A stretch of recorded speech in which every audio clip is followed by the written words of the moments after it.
Welcome back to Your Greatness Magnified Work, Family, Life. Today we're going to be talking about the business issue of how do you know you're adding value? If you're working in not-for-profit today, we're pretty resource constrained, and there's no guarantee that your job or your team is going to exist in a year or 5 years from now. If you own your own business, if you're leading a company, even if you're in middle management, we always need to be asking that question, because if we're not being indispensable, then of course we could be dispendable. So the number one thing you need to do is identify what are the services that you are providing or have provided in the past. What services could you provide? And what you're going to do is you're going to evaluate, preferably with your team and preferably with the input of clients, how well are you providing that service on a scale of 5 to 1? And you should be able to have lots of data. If you don't have any data, you don't have any input from your clients, you don't have any input from your team, you don't have any sales metrics or other business metrics, I'm just telling you, you got to start with that. So go make sure you go back and do that first. So let's assume though that you do have that. You've done your homework. Identify how well are you providing that service.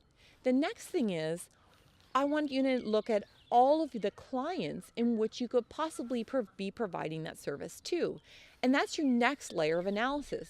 Well, if I'm providing that service to entrepreneurs and to small businesses and to large businesses, how well am I providing service A to each of those groups?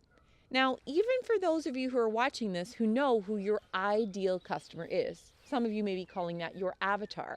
If you ever provide service to people outside of that niche, I would still encourage you to do this.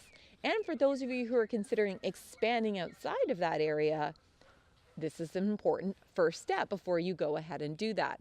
How well are you going to be able to provide that core service? And again, same scale, 5 to 1. How well are you providing that service in each of your different client groups? One of the next most important steps you're going to do is you're going to take a look at what business do I need to be in? So who do I need to serve and what business do I need to be in? And here's where your tough choices come in. You can't do everything. You can't be everything to everyone. And isn't that true in our personal lives, not just our work lives, right?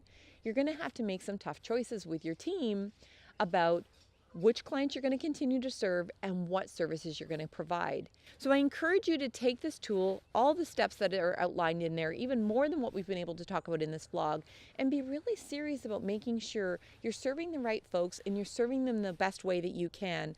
That's how you're going to guarantee not just business success, but you're going to be so much happier and physically and emotionally healthier as well. My name's Sarah McDaniel. Be well, be great, subscribe to my channel, and keep crushing it.